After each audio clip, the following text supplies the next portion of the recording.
Well, good Monday, everybody. We welcome you back into the Pollacchi Zone. Happy to have you along for the ride, as always. And very special guest in with us today. It's the Sul-Ross Athletic Director and head baseball coach joining us again.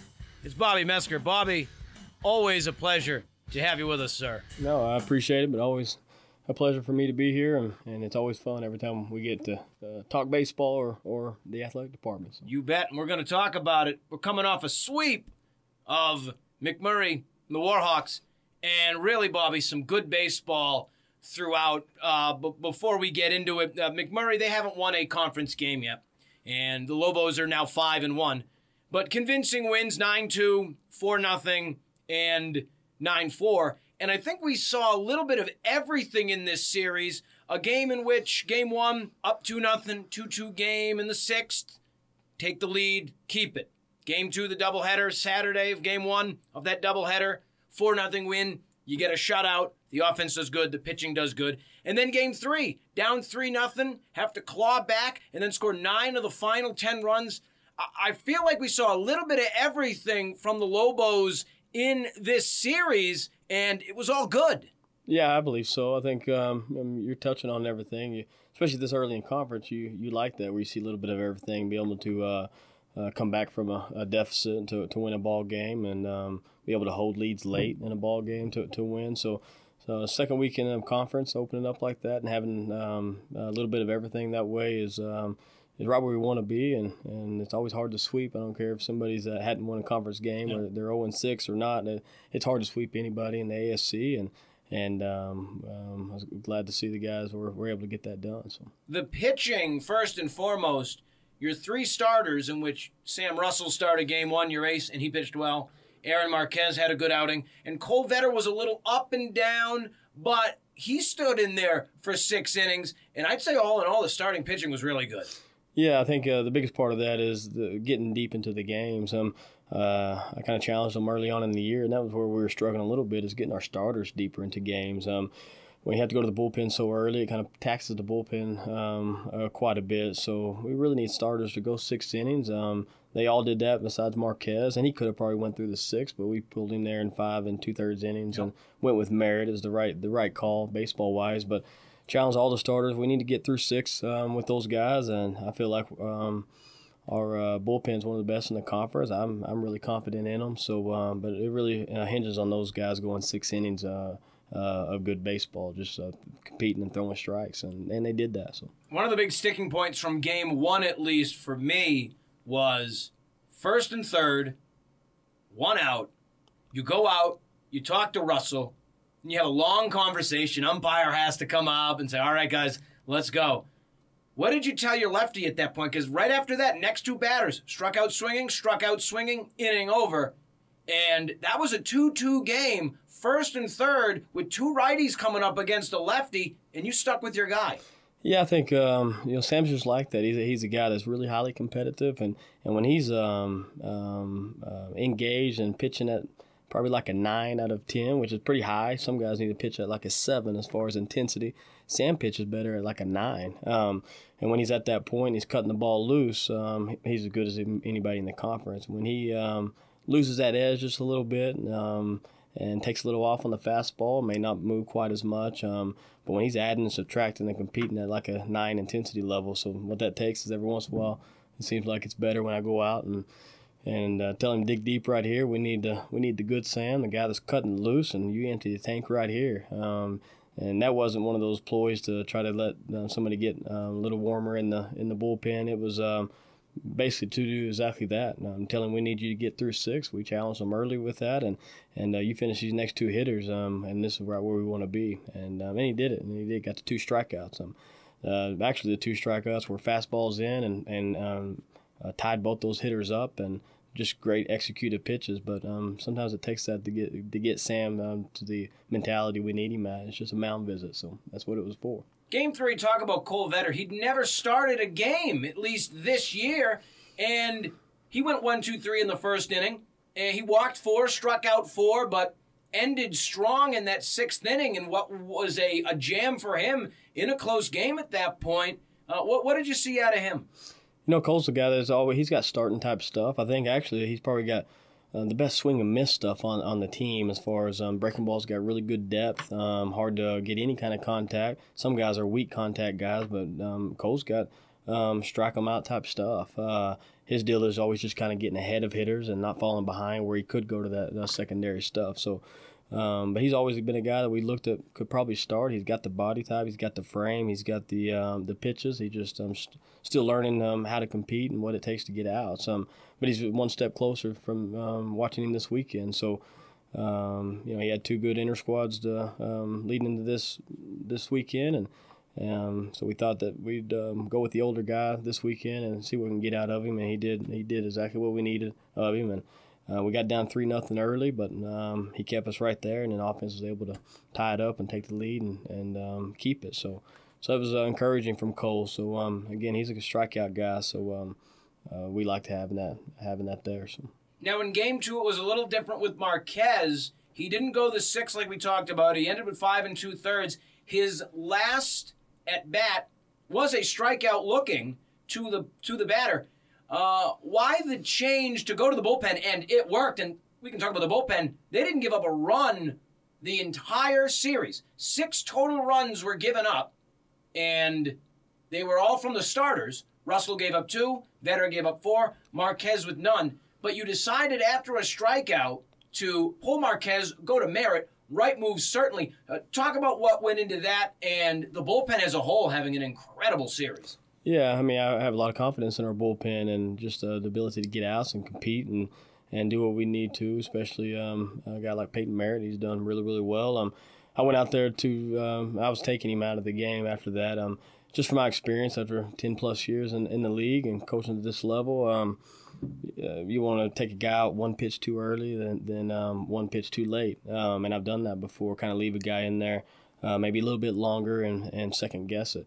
But when you hand the ball with 4 outs to go to a guy like Peyton Merritt, it's the right decision. And if you lose or they come back to tie it or something off of Peyton there, it's still the right decision. But if facing the guy the 4th time through the lineup, which is where Marquez would have been, if they'd have done the same thing, I would have lost some sleep over it. So kind of the conversation Terrell and Aaron, because he wants to go the whole thing, and I just told him from experience, you want to go one pitch too early. This is how you keep your ERA down. We got the bullpen to do it. The right decision is to end your day right here and a heck of a start, and let Peyton get these next 4 outs. So it's just from experience, and want to go one pitch too early, then one pitch too late in a close game like that. When we got the bullpen to do it, yeah. And the other parts of the bullpen, Luis Payan, he pitched a shutout inning. You had Isaac Gallego come in Game 3. He got himself in and out of a jam. Talk about them. Yeah, I think Payan's a guy that he's a good 1-inning guy. He's got real good sink on balls. He's got can come in and get 3 outs real fast. So. He's more of like a 1-inning guy for us, but I don't know if the guys understand it. But throwing 1 inning on the weekend is all. If that's your role, it could be a huge 3 outs. So everybody has a role in this on the staff, and having a guy like Payan to just get 3 outs and confident in that, then that's a big 3 outs, and it was at that time when he came in the 7th. I forget the score, but it was close, and we needed that goose egg right there, and he came right in. It's something a little bit different. Again, he adds that sink in there and does a great job in that role. And plus, he's a little tender some. He's got an arm that's thrown lots of innings from a junior college and then coming here. So he's just good for that 1 inning, but it's a huge 1 inning. Each game he can go in, and then who else was it you said, Derek?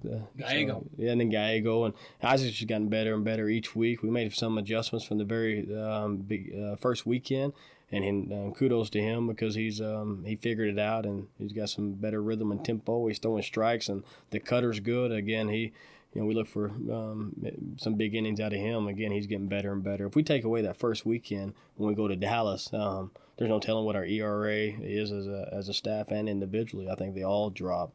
But guys, again, kudos to them making those adjustments needed and being the competitors that they are. So we're excited about our bullpen. And there was a lot of situations in which runners on the corner, 2nd and 3rd, runner on 3rd, 1 out, 2 outs, sometimes no outs, and they were always able, the relievers at least, the starters did great as well. Remember, Russell 1st and 3rd, 1 out, and gets out of the jam, giving up none. And Russell's 2 runs that came in was, with 2 outs, was 1 double that Acevedo nearly had a glove on a dive that was just perfect placement. Nothing you can do about it. But talk about the fact of your guys in pressure situations being able to get out of it. Yeah, somebody else brought that up too. I haven't really noticed it. But when you sit down and really think about it, I mean, I do probably need to give those guys more credit because they didn't fold at all. They were real confident competitors, and that's what we want. We want to be confident. We want to be competitors. And even Acevedo, he hadn't been swinging it very, very well necessarily as of late. We hope he'll get going. But for him to lay out for that ball out in center field just tells you the competitiveness of the whole club and in the dugout and here particularly right now on the mound, so getting out of some big-time situations. So that is something to think about, and it just goes back to that competitive confidence, and it seems like they're starting to click and starting to understand it, and they believe in their skills, and as they should. So, yeah. Talking with the athletic director and the head baseball coach over at Sul Ross, Bobby Mesker, in the Pollacchi Zone. We're going to take a quick break. When we come back, we'll talk about the offensive side of this series sweep against McMurray when we come back. Johnson on second, Marquez on first. Bailey swings and hits one deep to left center field. He's got a bat flip, and he's got himself a home run. Hello, goodbye, and we're tied. Monty Bailey, and it's 3-3. Back here in the Pollacchi Zone, we've talked about pitching. We're here with Bobby Mesker. Down 3-0 in that third game. Monty Bailey steps up, hasn't played the whole series, and crushes a 3-run home run to left center. First time you've been down in the whole series. What were your thoughts on that? Just like to see guys compete, and whenever Monty hadn't played the last 4 games, he was struggling a little bit offensively, and put a little pressure on by the young guy there that Bo Justin Martinez playing well, but I think Monty's a competitor and was just waiting for his opportunity, and the best thing was for us to play him in that third game there and see if we can get something going offensively with him, and it was the best offensive game of the year, not just the hitting side, but on the bases and a few other things. So Monty has a chance to do that. He just knows what he needs to do to make those adjustments, and he did. He hit the ball on a line, and it was hit a long way. So, but it's just fun to see guys compete versus the challenges and things that the game brings to you, and the ups and downs that it does. And I enjoy watching them have success after some struggles for sure. So. And then at the end of it all, he's playing second base and makes that leaping grab for the final out of the final game. And he doesn't do that. That shutout from the bullpen doesn't happen because there's a runner on. So all around, he had a great final game, and that's got to be encouraging. It is, for sure. Again, Monty's one of those competitors. He's turned himself into a good second baseman. I recruited him more as a shortstop, third baseman. You don't see a lot of 6'3" second basemen. No, he's on the bigger side, but he's been really good with the glove. Usually those are offensive guys. Actually, Monty's a really good defender at second. Yeah. We might lose a little bit whenever he's not in the lineup at second. But he's just like that. So it was nice to have a 6'3" guy out there be able to leap and get that ball and keep that shutout intact, or keep that ERA down for those pitchers. So, but yeah, we just got a lot of different guys that are contributing to this year's team, and that's nice to have everybody contribute some. So. Now, the long ball was something that was featured in the final 2 games. The home run, not really a big part of your team this year. More so last year, Jonathan Bigley, Ryan Almager. But you have Chris York back, and he gets his first of the year. Wesley Moss, not known as a home run hitter, he put one out to right field. And Ty Lindsay, a righty, went opposite field for another home run. Again, the long ball, not something that's a big part of your offense, but something we saw in this series. Yeah, I think it's a little deflated this year because we've only had 2 series at home. Yep. And Coconut's a hitting park. I think everybody knows that. So sometimes our numbers are up because we play a little more home games. I think as the season goes, the more home games we play, we'll see some of those power numbers kind of go up. But yeah, it was nice to see. I like to think that we always had an offense that can do, or is multidimensional, a team that can bunt, move guys over, do what we need to, but also be able to expand the field a little bit and hit doubles and home runs. And this weekend, this weekend it showed a few guys were able to square some balls up and on a good hitting day at Coconut, and they were all big home runs. That's the thing too. We've hit them before, but we haven't had big home runs. And I think Monty's tied the game up. Yep. York's was a 0-0 game and hit the solo shot, and I think Wes's was a 2-0 game, and then Ty Lindsay was a tie ball game. So all four of those were big home runs. So it was nice to see, and it's good to be back at home where we can wear the gaps out and hit some doubles and some home runs when we square ball up. So. Now, the long ball is one of the most seen things. Everyone talks about it in baseball, home runs, launch angle, all that stuff. But sometimes it's the little plays, and you go back to the play with Marquez on second, Sanchez in the box. He walks ball 4. It goes to the backstop. Marquez goes over to third, and Sanchez with a head-up play decides to bolt to second, which scores Marquez from third. Was that something designed, or did Sanchez take that upon himself? You know, it's something we never worked on. It's something that I know about. We've never really worked on it a whole lot, and that's why it's nice to have Eli Gallego over there at first base, because we haven't even discussed it. But as soon as that happened in the 2-2 game, whenever the middle infielders don't come back behind the mound, I'm looking as a third base coach. When he wasn't sitting there behind the mound to keep us honest, I'm yelling, yes, yes, yes. And Eli and I are just on such the same page because of he's been around so long. He went ahead and sent him. He knew what I was talking about. And if he made that throw, I was right there on George's hip saying, yes, yes, yes, go on the throw. So luckily he made the throw, and we were able to take the lead. And I think you said in the commentary that we'll take that out all day long. And because we're still in a double play situation at first and third, and you never know what will happen at that point. So we'll take that run and take the lead with, like 3 or 6 outs to go at that point. We'll a lot of times we'll do that. You'll see us on the bases. We'll be a little aggressive, and we maybe get booed in the stands, or what are we thinking, or what are we doing? It's just kind of part of our philosophy on the bases. We are going to put pressure on guys, so it's a give or take. There's going to be times that things work out perfectly, and there's going to be times that we look like we have no clue what we're doing, but we actually do, and we're just trying to put pressure on the defense because those type of plays can win you ball games. And I think that one there took the lead, and we're able to expand more in the eighth, but it was a big play. So yeah. Do you feel that small ball has found its way out of baseball too much, bunting a runner over? Because a lot of people today will say, well, that's just a free out you're giving them. I understand, obviously it depends on the situation, but do you feel small ball, like the plays that you talk about, bunting a runner over or trying to move the guy to second to get the throw to bring the guy home, do you feel that's found its way out of baseball too much in this day and age?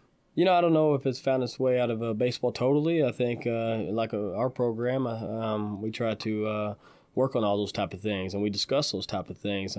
It might be hard to convince 18 to 22-year-olds how baseball is really supposed to be played. That's probably the biggest challenge. Yeah. But whenever they figure it out and they see things work, this is how you win a 3-2 game. That's the way the game's supposed to be played. It's not supposed to be played 10 to 12 or anything like that. It's supposed to be played 3-2, 5-4. So they really got to take value in the little things and how the details of the game can you win you or lose you the game. So I don't know if it's found its way out totally, but there's no doubt the launch angle and the home runs and the sacrifice bunt, all those things come into play with in today's game. But for us, we want to do both. We want to score first, so we want to shrink the field initially, and then hopefully get a lead, and then we'll start expanding it to where we can hit our doubles and home runs and things like that. But initially, we want to score first, and we want to try to get a lead, and you got to shorten the field sometimes to do that. So when you get buy-in from a team and you can do all those type of things,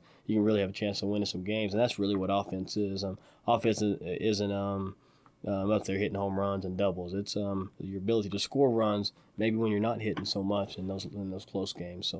So we discuss it quite a bit, and it's a big part of our game. So fielding wise, some errors were committed, but nothing that came back to bite you.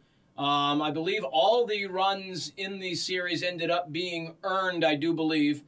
All told, what did you think of your defensive games? Yeah, we've playing really good defense the last 9 games probably, ever since Belhaven. Actually, all year it hasn't been really that bad.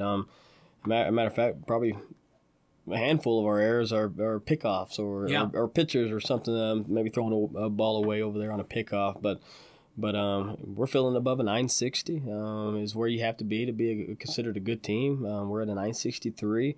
Take away the game of Hardin Simmons, we made 5 uncharacteristic errors, but and we might be closer to a 970, which is the top tier defenses. So, but we're still in the top 3 or 4 of team defense. But the ability to catch and throw is a big part of the game, and that's how you keep pitch count down, and you're able to get through 6 innings because you're not extending those innings for those guys. But yeah, I've been really impressed with the defensive side of it, and if we can catch and throw better than everybody else, we feel like we got a chance to win a lot of games, and it was good. So I think the only errors we had, a couple of young guys still, in the middle. We got some stuff to kind of work on, and that comes with experience and time by getting the hops you need to get and staying engaged. But the older guys have been really, really good defensively, and that's nice to see. As a former middle infielder, I take pride in the details of it and understand how big it is. But I couldn't be more proud of the guys where they stayed engaged and played defense over the last 9 games and pretty much all year. So